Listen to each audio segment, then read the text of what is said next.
pour expliquer ce qu'on voit sur cette photo.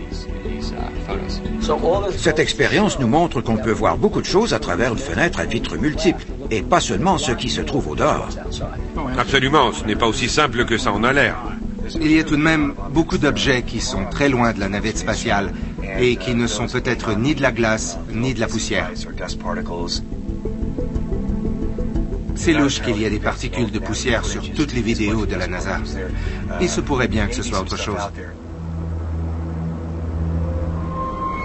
Si la démonstration de Brick permet d'expliquer de manière plausible les observations des astronautes, elle ne peut fournir d'explication pour les séquences filmées à l'extérieur de la navette spatiale. Des séquences sur lesquelles on peut voir des objets qui, selon certains, seraient sous contrôle intelligent.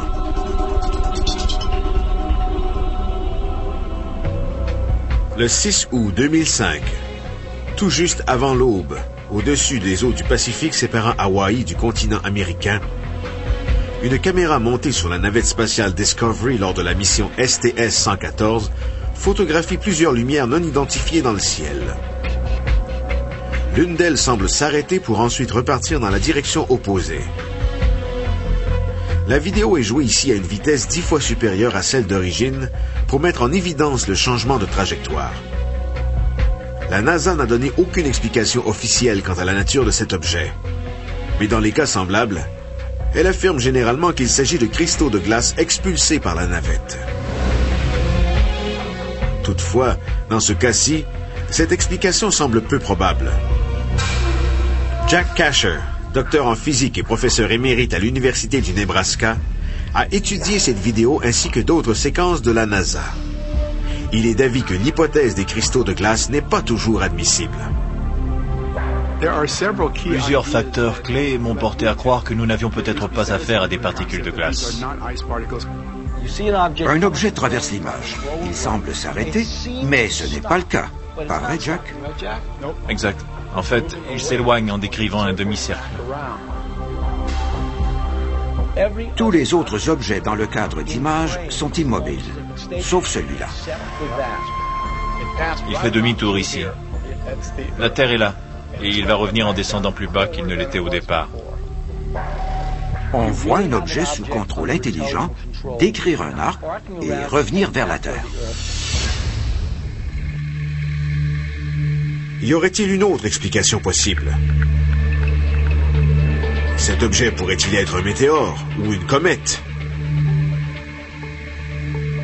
Une comète ou un météore qui se déplace dans le vide de l'espace maintient toujours sa trajectoire, à moins d'être affecté par une force externe.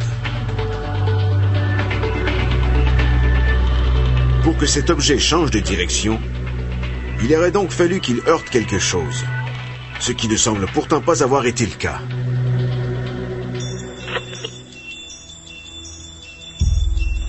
Quand j'ai vu cette vidéo pour la première fois, j'ai pensé qu'elle montrait des étoiles et qu'elle avait été tournée en orbite.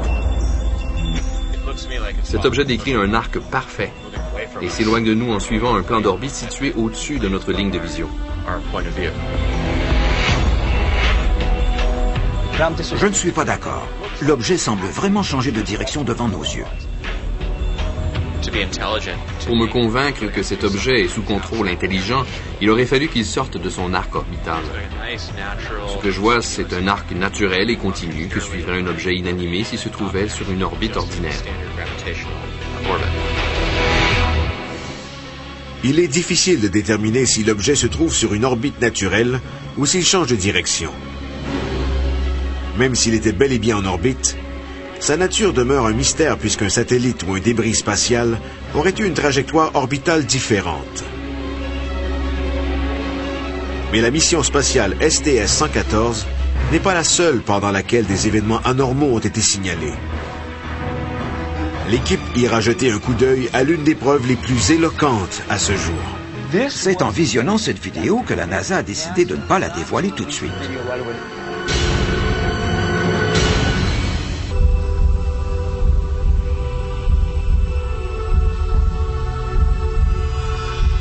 Depuis 1981, les vidéos de la NASA filmées lors des missions spatiales montrent des objets qui, selon les experts, se comporteraient de façon anormale.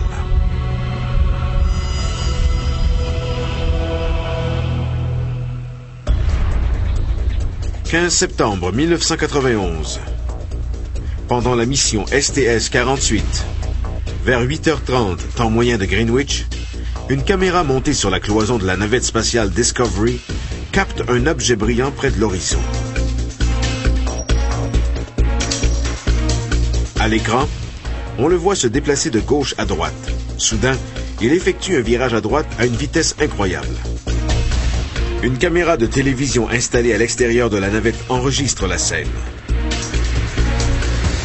Un éclair illumine l'écran juste avant que l'objet ne fasse volte-face et disparaisse. Plus tard, deux traînées de lumière traversent l'espace désert. Quel est cet objet filmé par la caméra de la navette spatiale?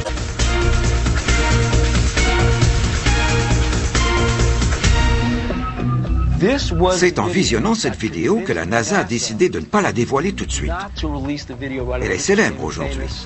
Ce qui la rend si intéressante, c'est qu'elle se déroule dans l'espace. Alors les options ne sont pas très nombreuses. L'objet principal était-il une particule de glace? Il est à peu près ici et la caméra pointe vers le haut à un angle de 45 degrés. Il n'y a donc que la fusée Vernier, qui se trouve juste ici, qui aurait pu projeter une particule de glace dans cette direction et à cette vitesse.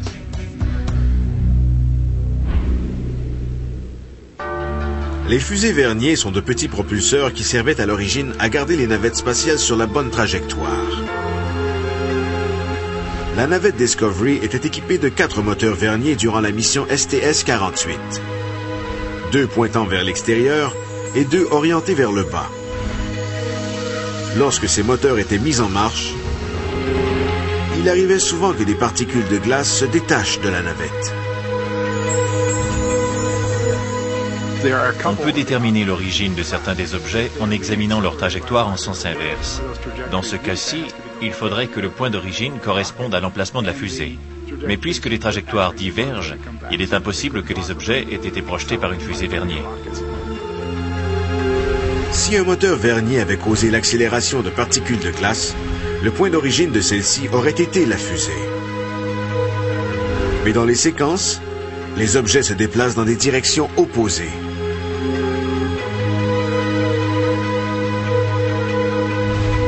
Par conséquent, ils ne peuvent pas provenir de la fusée.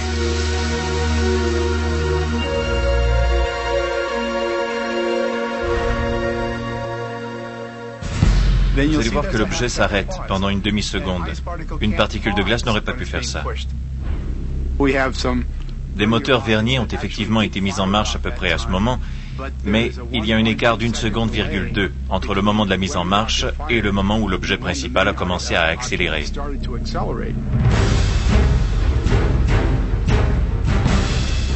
Dans tous vos projets de recherche, vous êtes-vous déjà trompé?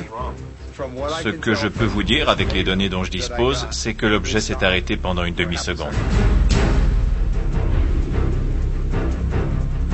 Étant donné que le parcours de ces objets ne coïncide pas avec l'emplacement des fusées Vernier, et parce que l'un d'eux semble s'arrêter en plein vol, l'équipe doute que les objets sur la vidéo soient des particules de glace provenant de la navette.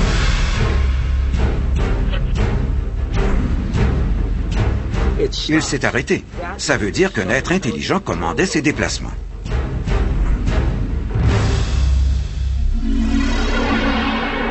Mais certains chercheurs sur les ovnis soupçonnent qu'il y aurait une histoire plus sombre derrière l'éclair de lumière qu'on aperçoit sur la vidéo et les mouvements soudains des objets.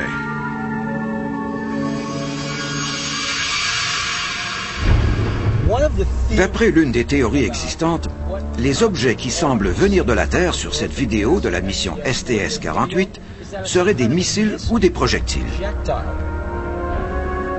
Quelque chose fonce sur l'objet à partir du coin inférieur gauche de l'écran et l'objet se déplace pour l'éviter.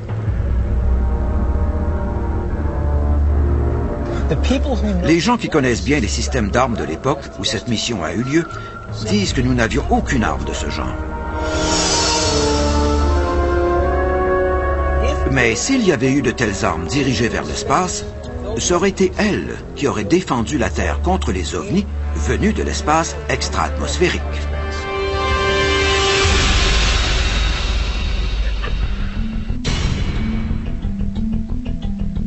La NASA pourrait nous aider à mieux comprendre et éliminerait sans doute une bonne partie des spéculations à propos des ovnis si elle nous envoyait des spécialistes pour nous donner leur avis sur ces phénomènes.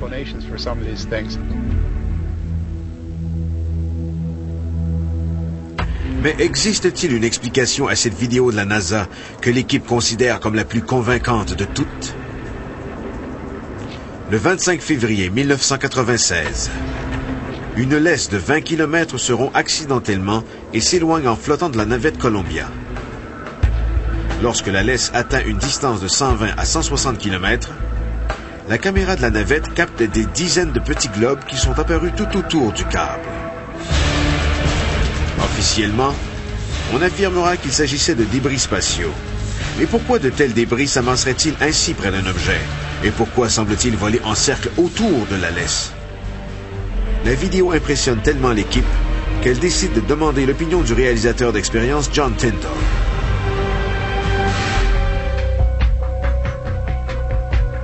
Aujourd'hui, je vais vous montrer à quel point il est difficile de capter une scène en 3 dimensions avec une caméra bidimensionnelle. John pense que son expérience permettra d'expliquer les images filmées pendant la mission STS-75, lorsqu'une laisse s'est détachée de la navette et qu'elle s'est retrouvée entourée de petits globes. Il a préparé une représentation spatiale de la laisse et de la fenêtre de la navette.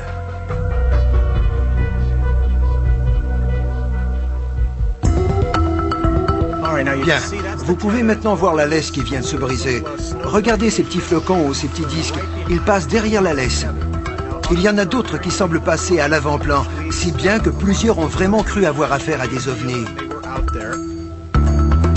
Ces particules ne sont peut-être rien d'autre que de la glace et des débris flottants autour de la navette et rendus flous par le téléobjectif qui les a captés. La NASA dit que c'est tout simplement de la glace et des débris autour du vaisseau, mais qu'ils sont flous à cause du téléobjectif. La caméra est munie d'un téléobjectif qui contient un miroir. Ce trou au centre du miroir crée lui aussi un artefact qui ressemble beaucoup à ce que vous pouvez voir au centre des disques. La lumière qui illumine les objets par derrière se réfléchit sur l'objectif à miroir et donne l'impression que les objets ont la même forme que ce dernier, même si, en fait, ce n'est pas le cas. Le prochain exemple de Tyndall illustre très bien ce phénomène. Il a installé une lampe verte juste derrière un bout de ligne à pêche. Toutefois, quand on le passe devant la caméra, le fil ne ressemble plus à une ligne à pêche. À l'écran, il prend la forme d'un cercle avec un trou en son centre.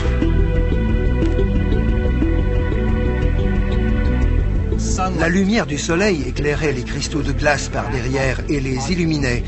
Toute forme qui se trouve à proximité de l'objectif de la caméra ou sur le trajet optique est affectée et apparaît comme un cercle parasite.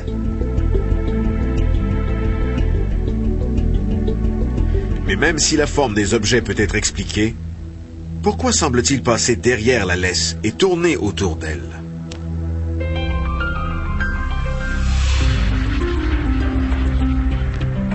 John a installé une fausse laisse à l'intérieur d'un environnement tridimensionnel afin de montrer comment cette illusion d'optique est possible.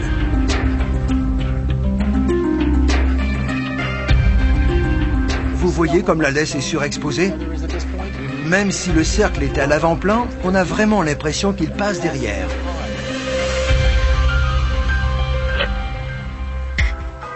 L'image captée par la caméra de la navette STS-75 est surexposée. Ainsi, les objets paraissent beaucoup plus brillants qu'ils ne le sont en réalité. C'est pour cette raison qu'ils semblent passer derrière le câble, alors qu'ils sont en fait devant.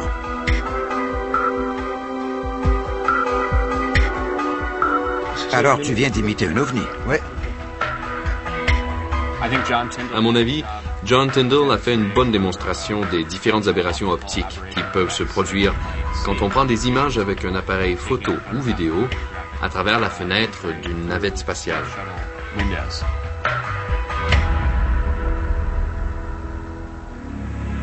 L'équipe a réussi à recréer certaines des images vues sur les séquences de la mission STS, mais d'autres demeurent inexpliquées.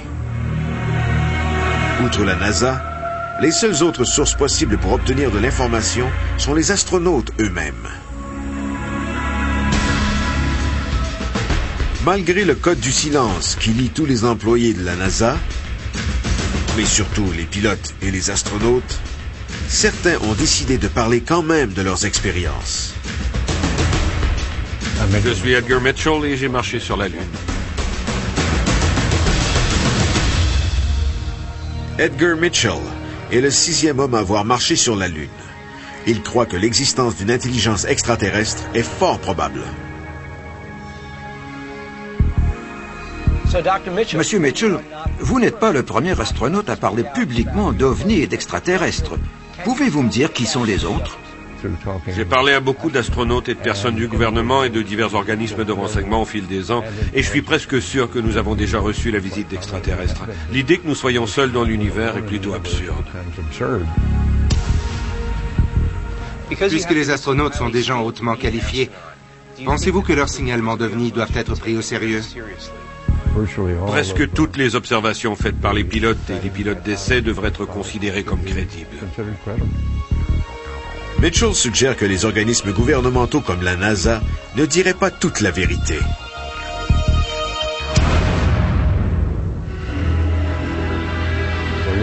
La documentation sur les ovnis, même si son existence est dissimulée et niée par la bureaucratie, regorge de cas d'observation d'ovnis. Comment la désinformation fonctionne-t-elle? La tactique la plus courante consiste à dévoiler quelques renseignements qui sont vrais parmi un flot de fausses informations, afin de semer la confusion et le doute sur l'information véridique. La plupart des fonctionnaires du gouvernement n'en savent pas plus que le commun des mortels. Seules certaines personnes connaissent tous les détails.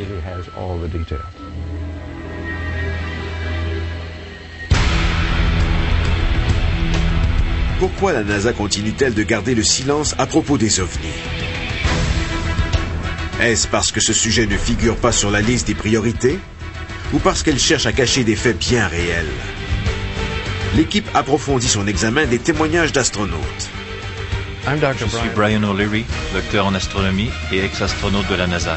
Non seulement ce phénomène est-il réel, mais il est savamment dissimulé.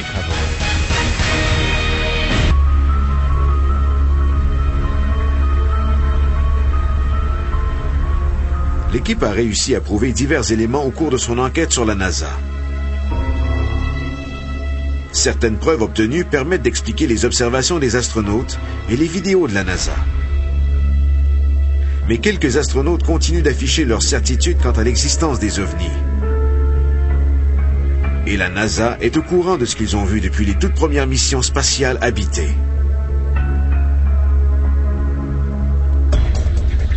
Le pilote pour la NASA, Joseph Walker, a affirmé lors de la National Conference on the Peaceful Uses of Space qu'il avait filmé 5 objets cylindriques pendant son vol historique d'avril 1962 à bord de son avion-fusée X-15, alors qu'il se trouvait à 80 km au-dessus de la surface de la Terre.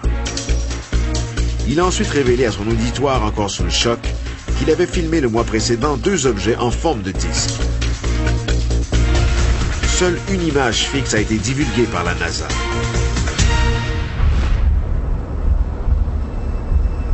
Walker était l'un des rares pilotes de la NASA à maintenir son point de vue sur l'existence des ovnis, mais il n'était pas le seul. Gordon Cooper, l'un des astronautes qui participait au projet Mercury de la NASA, affirme avoir observé de nombreux vaisseaux étranges tout au long de sa carrière. C'était une soucoupe typique, biconvexe et métallique. Nous n'avions aucun véhicule semblable à l'époque, et je suis sûr à 99,9% que les Russes non plus n'avaient rien qui ressemblait à ça. Dans ses mémoires, il a écrit que la NASA et le gouvernement avaient tout fait pour enterrer ces cas d'observation d'ovnis, ainsi que de nombreux autres incidents. Gordon Cooper était très fâché que de tels renseignements aient été dissimulés au public américain. Il est même allé jusqu'à s'adresser aux Nations Unies à ce sujet. Il n'y a aucun moyen dans l'armée ou au gouvernement de garder la trace d'une affaire classifiée à moins d'y participer directement, et ce n'était pas mon cas. Franchement, je ne vois pas pourquoi ils inventeraient de telles histoires. Ils mettent toute leur carrière à risque lorsqu'ils apportent des preuves dans ce genre.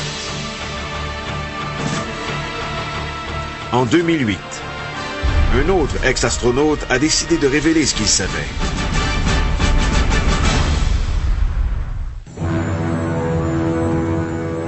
Je suis Brian O'Leary, docteur en astronomie et ex-astronaute de la NASA. Non seulement ce phénomène est-il réel, mais il est savamment dissimulé. Brian O'Leary, astronaute pour la NASA de 1967 à 1968, faisait partie de l'équipage prévu d'une mission habitée qui devait le mener sur Mars. Au départ, il ne croyait pas à l'existence des ovnis. Il fut un temps où j'étais moi-même sceptique. Je rejetais complètement le phénomène ovni. Je me disais que c'était des hallucinations, du méthane ou Vénus. J'étais dans le clan de Carl Sagan dans les années 60 et aussi lorsque j'étais astronaute. Ce n'est qu'après mon départ de la NASA que j'ai vraiment commencé à comprendre ce que c'était que de subir les railleries de collègues et de gens qui se disaient mes amis, simplement parce que je m'intéressais à des sujets sur lesquels ils n'auraient jamais osé s'aventurer. Ce traitement était-il courant pour tous les astronautes ou était-il réservé à ceux qui s'intéressaient aux ovnis? Certains de mes collègues astronautes et astronautes scientifiques qui ont gravi les échelons et qui avaient vu des choses inhabituelles ont été avisés très clairement de ne pas en parler.